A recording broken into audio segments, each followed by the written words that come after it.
Андрей Рублев признан самым прогрессирующим игроком года по версии Ассоциации теннисистов-профессионалов. На эту премию также претендовали аргентинец Диего Шварцман, француз Уго Эмбер и итальянец Янник Синнер. Напомним, в завершившемся сезоне 23-летний Рублев выиграл 5 титулов ATP, отобрался на итоговый турнир и впервые в карьере вошел в десятку лучших теннисистов мирового рейтинга. Всего в его активе 7 титулов ATP. Его лучшим результатом на турнирах серии «Большого шлема» является выход в четвертьфинал. Сочи в гостях обыграл рижское «Динамо» в матче регулярного чемпионата континентальной хоккейной лиги. Встреча завершилась в овертайме со счетом 5-6. Отметим, что до середины встречи сочинцы уступали со счетом 1-4. В составе победителей дубль оформил Юрий Александров. По одной шайбе забросили Никита Тачицкий, Кирилл Петьков, Василий Глотов и Игорь Руденков. У динамовцев взятие ворот провели Роберт Букарц, Евгений Гричев, Глеб Зырянов, Эрнест Ашениекс и Лаурис Дарзинш. Сочи занимает 10-е место в таблице Западной конференции. Набрав 28 очков в 37 матчах, рижане идут на последней 11-й строке, имея в активе 16 пунктов. В следующем матче Сочи в гостях сыграет с «Торпедо», а «Динамо» на выезде сыграет с одноименным клубом из Минска.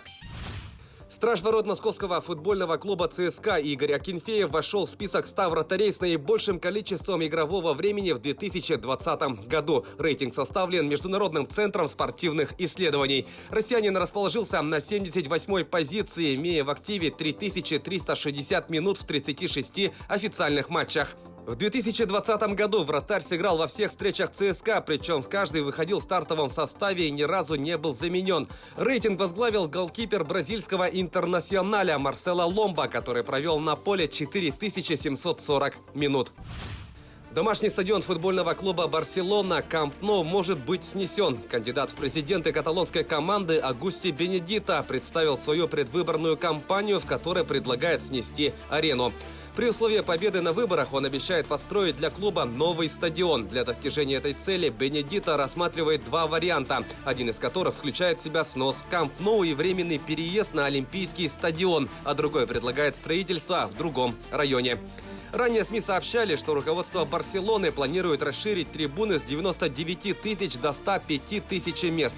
Бенедито выступает против подобной идеи, основываясь на том, что Камп Ноу – это старый стадион, и при его расширении могут возникнуть проблемы, которые потребуют увеличения выделенного бюджета.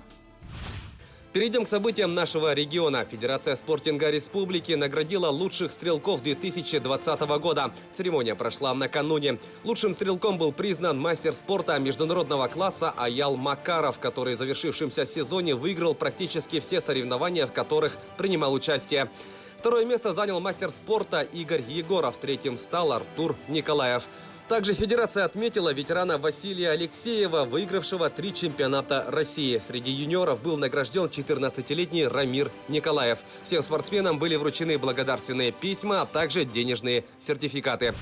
Анастасия Диадорова стала победительницей открытого кубка на призы двукратной чемпионки Паралимпийских игр Олеси Владыкиной. Соревнования прошли в Москве. Якутянка заняла первое место в заплыве на 100 метров на спине. Напомним, Анастасия Диадорова является призером Паралимпийских игр, чемпионкой мира и Европы. Таковы главные спортивные новости к этому часу. Занимайтесь спортом и будьте здоровы!